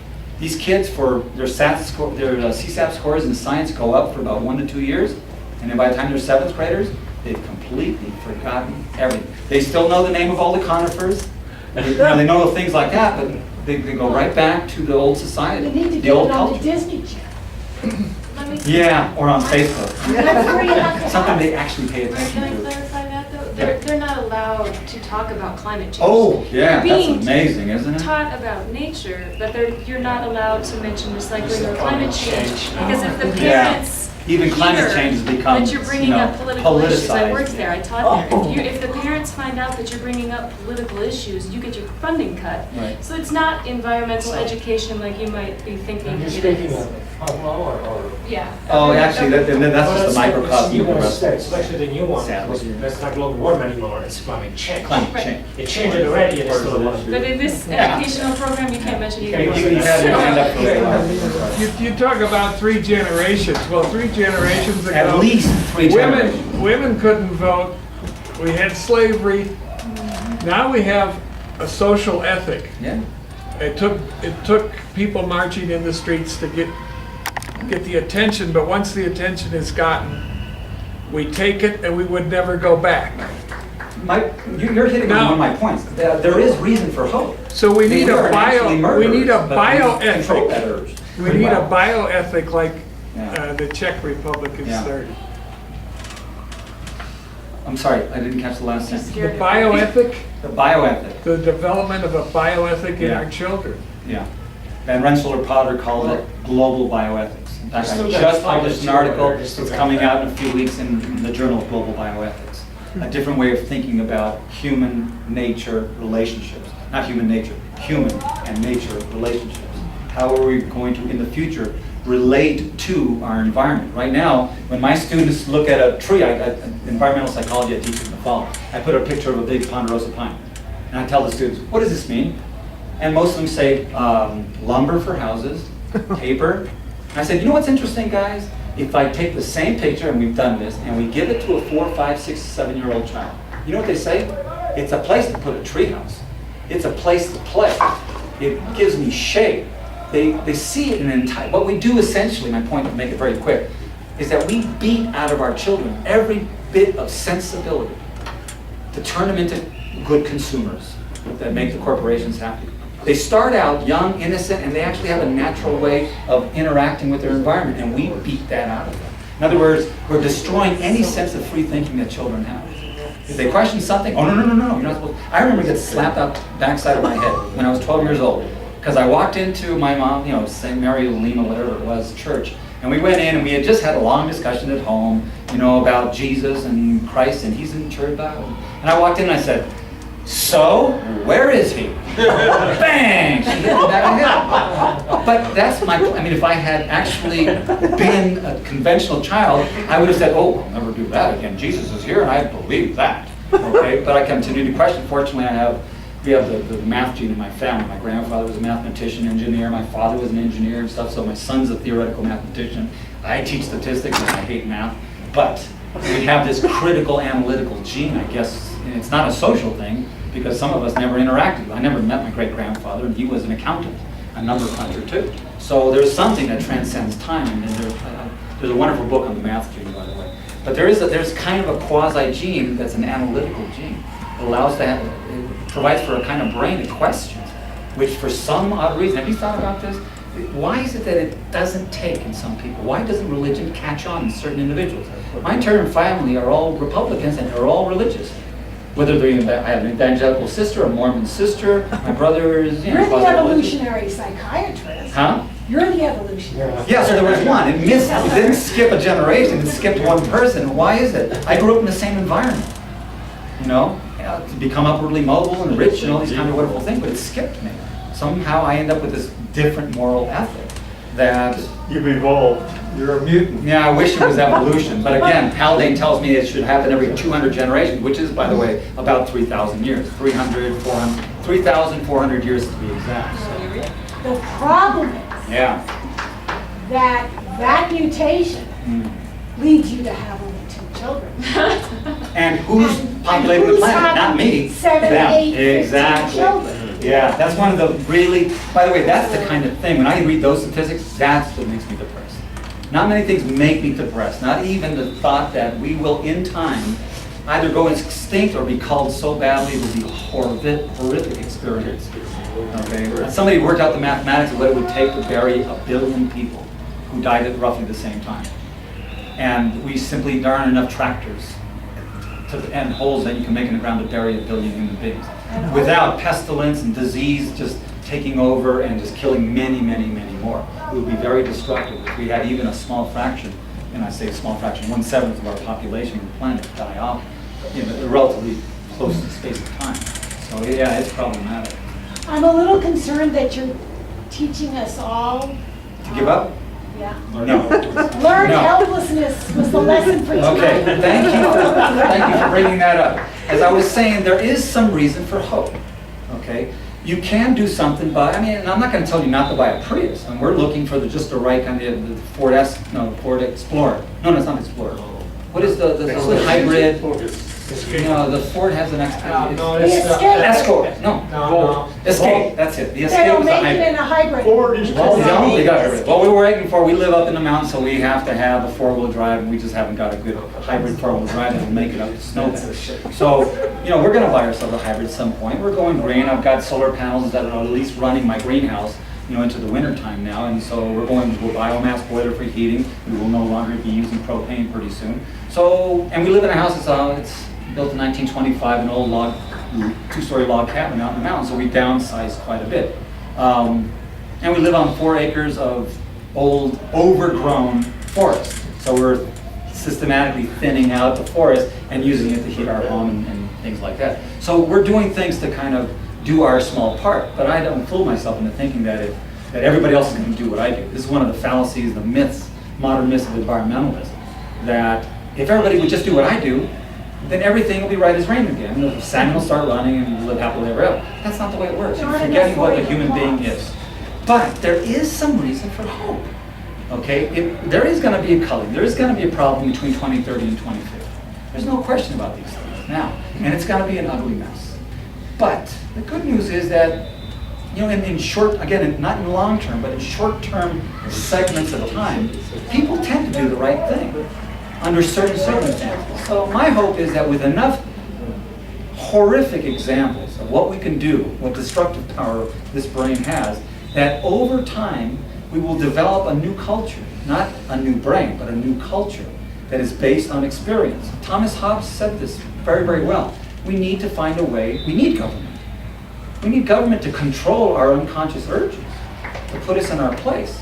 Well, and if you extrapolate out from Thomas Hobbes' idea and philosophy, and imagine a time in the future, 50 years, 100 years, 150 years from now, and together with things like what the Czech Republic is doing, and Sweden, and Switzerland, and France, and a few of these progressive countries, we're way down the line, right? But I can kind of, I crudely envision a time where it's actually feasible. I see it as a possibility. It wouldn't be without a lot of pain and suffering between now and that time. But I see a period in time where, because of the history, because of the empirical evidence, if you look at what happened in the last 4,000, 5,000, 6,000 years since we've had language, since we've had writing, and things like that, we've had modern technology, we have done some things right and gone in the right direction. So in other words, we have, in a limited sense, we do learn from our mistakes. There are still people on Easter Island, not many, not at the peak of their civilization. And the island is fairly destroyed now, but there is some rudimentary farming going on now, and unfortunately they're exploiting it for tourism now, so that's going to go the way of the dinosaur as well. And my point is that we learn, but then we quickly forget our lessons. So I have reason for hope. I do have reason for hope. And I see it in my children, my great-grandchildren. If you look at my first book, Niche Bandits, and you look at who I dedicated to, I said, I dedicate this to my great-great-grandchildren, who I will never know.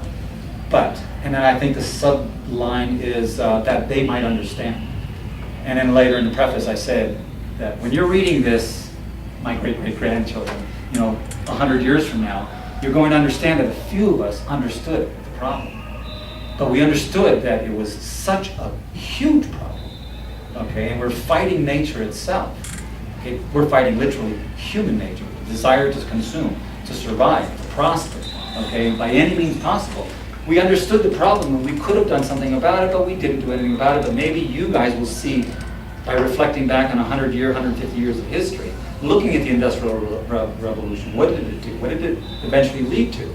If it eventually ends up being a case where there's a mass culling of the herd, there's going to be a few more humans than me and Bill Reese and Sarah and a few other, free-thinking people who are open-minded enough to pull their head out of that cave, okay, that proverbial cave, that they're going to say, there's the evidence that we need to change our way. So I personally feel it's possible, but it won't happen in our lifetime, and it won't happen in our children's lifetime. My best hope is that we're looking at 3 generations or more. And there's other people who've been saying about roughly the same thing. 3 generations or more just to get it started.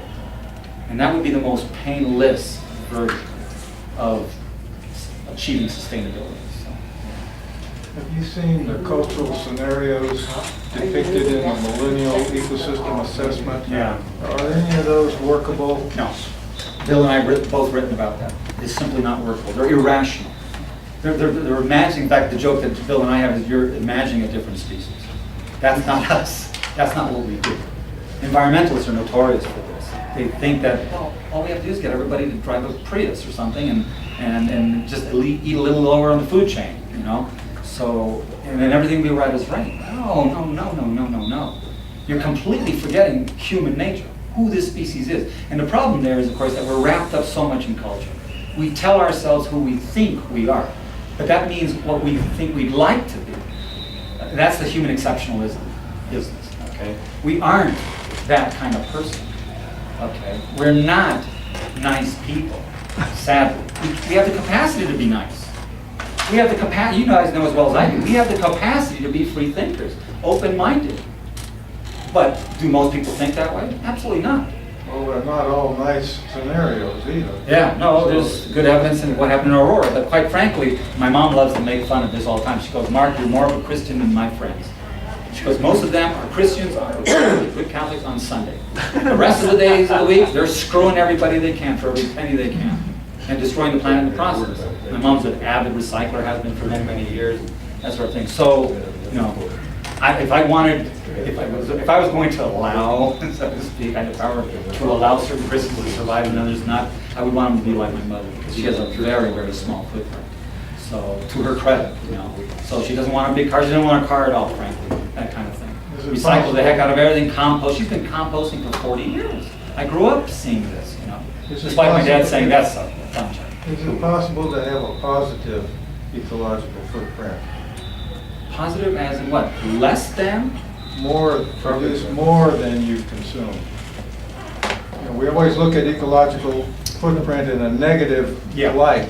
The answer, according to Bill, is no. Because in the production mechanisms, they are carbon intensive. Now, if theoretically you could find, but this again won't work. Bill's done some of the math, some of his students have done the math. If you covered the entire planet with solar panels, all right, you generate enough electricity and power to subsidize a nice standard of living. What do you do in the process? Overheat. Not that you overheat, that you collect all that radiation, but now you've killed everything underneath it. Nothing grows in the shade. So there's a drawback to that. You follow the logic there? Yeah. So in other words, every technology has its downside. I was getting at earlier. Start warming up because the photon comes back and bounce back, you know, just keep bouncing and you just get warmer and warmer. You know, there's a lot of neat, interesting technologies. I don't know. I'm Do not one that more person. question. Yeah. Are you concerned at all about the religious lobbyists taking this upcoming calling and twisting it into their own words and using it to influence people in their own way? Am I concerned about it? Not really. Because the good news is the ones who will die, the ones who, look, here's the reality. Who's really smart? Who can anticipate the future better than anybody else? Somebody with an open mind. Somebody who's willing to accept alternatives, ways of thinking, like the Czech Republic, for example. They're breaking with the ranks of everybody else in modern education theory, all right, to envision a future that might be different. Who are the most limited thinkers? Ironically, that one website I found, the guy saying, he was a religious guy saying, to be free means to accept Jesus. Well, that's exactly the point. It's a limitation. You've constrained yourself. So I don't worry about it because those are the first ones to die. And I hate to say it that way. It makes me sound like an evil person, but you know what? Frankly, good riddance. In the meantime, look at it this way. This does worry me a little bit. If I've got this nice green, sustainable lifestyle, eventually, 10 more years from now, we're completely off the grid, which we will be. We're not consuming everything. We're only putting out as much carbon as we're taking in because we're taking trees that are naturally growing and they're going, you know, ashes to ashes, dust to dust kind of thing, right? And so my footprint is as minimal as I can possibly make it. I grow as much as I can in my greenhouse and in the backyard. The average American eats 180 pounds of meats. Okay, all kinds of meats, including fish, chicken, things like that. Sarah and I did this is what I do with my boring life. I actually sat and computed day by day every bit of meat that we ate. And it turns out she and I together consume 29 pounds of meat a year. That's 18, roughly, you know, about 15 to 18 pounds per person. That's less than 1/10 of the American meat consumption diet. We eat no beef, no pork anymore. We just chicken, turkey, and fish and stuff like that. And we buy only stuff that is, caught sustainably, farmed sustainably, things like that. So hypothetically, if I get to a totally green lifestyle and as about as self-sufficient as possible, what happens when proverbially the shit hits the fan? I better have a ton of weapons because those Pabloons are going to walk into Beulah and look for me and say, hey, he's got light. He must be doing something right. They're smart enough to know we better go take over that guy's house. And that ends up being problematic as well. So that means I'd have to buy weapons or put on a big giant wall or something. So there's a downside any way you look at it. Trust me, I've spent a lot of time on road trips to San Diego and wherever walking through these scenarios, and they're not pretty. Because people are inherently evil. And when I say evil, that's a judgment I'm making, but sadly, nature is evil. Nature is violent. And that's just reality. We're no different than bugs eating each other. We'll eat each other. I tell my students, look, what do you think would happen if you and your brother or you and your sister walk into Walmart and you see there's 1 gallon of milk left, and you both got families with 4 or 5 kids? You will kill each other to get that gallon of milk. You're not going to say, brother or sister, you go ahead and have it. No, I got 5 kids. I want them to survive. I'll kill my own brother or sister to get that last gallon of milk. That's the reality of our species. That's called human nature. And that's what brought us to this point today. We're alive today because of that human nature, which is ruthless. What was Lord Tennyson's red in tooth and claw? All right? That's us. We may not say it here. Trust me, I'm talking to some of my students and my brothers in Kuwait now. You go to places like Afghanistan, and Iraq, and places like that, and other places that were decimating, okay, intentionally or unintentionally, and it's red in tooth and claw. We're violent, very violent. We're not the honorable, culture out here in America that we think we are. We're having, like I said again, we have to make sure, we have to ensure that at least 20 to 25% of the planet lives in poverty to maintain this lifestyle, because otherwise we have to redistribute wealth. Think about that. How much? Bill has computed that we have to reduce our footprint in America, Canada, and Australia by 80%. What did Obama negotiate in Copenhagen a year and a half ago? A 17% reduction. And that's just in fossil fuel use. That's nowhere near 80%. And that's just to balance it out in the hopes that we might, attain some kind of equilibrium. Ain't gonna happen. What American's gonna give up 80% of their lifestyle? Reduce their consumption, their footprint by that much? It's almost inconceivable. I can conceive it. Because we've been working to try and do that in our family for 10 years now. And we're only I think we're probably halfway there. We'll get there eventually. It's a challenge for me. But I don't see the average American. It takes a lot of conscious effort to do that. So. I've actually lived without running water and She electricity did, in so a she one-room knows. cabin for 10 years before I met him. So 8 years, be honest. I've actually gone 8 up years. in my footprints. Yeah. You said this. I What do you think's the heard girl is gonna have I've heard Sarah speak, and people ask you, would you voluntarily go back to that? No. With you, yeah, maybe. No. Well, because I won't. I wouldn't do it alone. Yeah. I'm not giving up hot water So, and. exactly. No flush toilet. Right, exactly. And But you know what? remember- The flush toilet. I heard an Indian, a gal, a social scientist in India, say once was the #1 problem in India is the flush toilet. It is killing them The water. because they use so much water. Well, keep in mind, Mormons have 3 years of food in reserve. Yeah. So you're gonna have to outlast them, or they're gonna be the East. Yeah, yeah, sadly, yeah. It'll be the Sam Walton family who have a bunker that's about 1,500 feet underground in Missouri or Arkansas. They'll survive. George Bush and his family have a bunker in Virginia or West Virginia that they had built with our taxpayer money. And I think Cheney did something along those lines up in Montana. So he also built his helicopter pad and all kinds of neat things that So taxpayers in spend. reality, the Mormons and Cheney are Yeah. going to be here when And we we're. probably gave him his new heart. Did he get a heart transplant? Yes. Yeah, he did. Yeah, right. Maybe it gave you. Right. Bill, I wanted to talk Okay. to him afterwards. Okay. I think we have to end Yeah, it. by the way, any of you, if you want, I consider myself an open-minded person. I haven't made my conclusions yet. I mean, all the data is pointing me in one direction, and it's a sad direction, unfortunately. And I have to work overtime to feel hopeful. But if you have thoughts about these things, it's easy to find my email address on the internet at the university and stuff. Please, I welcome all kinds of ideas, because I make the assumption that I don't know everything, and the more I learn from others, in time. If I had interviewed Vladimir in Florence, he happened to come by to give a lecture in Florence, and I interviewed him because he was talking about this really interesting stuff. I would never have known about what the Czech Republic was doing. I would never have learned they were the most secular Next society. year. So- We're going to summer next year. Yeah, we're going to Prague in October, I think. My sister just finished a PhD in clinical psychiatry, Mm. but she lives in England. Yeah, I don't. What is your Anyway, email? What say- is your email? It's my name, Marc.Pratarelli at Colorado State, Pueblo. If you log on to Colorado State University Pueblo, just type that in the internet. You'll find the main university link, and just go to the directory and you'll find me in there. So there's no other Pratarelli. Trust me. Thank you. Thank you, Ron. I'm not gonna drive my Prius to Kohl's to spend my 30% free. That's what I'm gonna do for the planet. Okay. Thank you all for being here. As I said, as we started, we're gonna be moving where we meet. So follow us on Meetup or follow us on our website. It'll also be in the Indie article if that's how you happen to find us.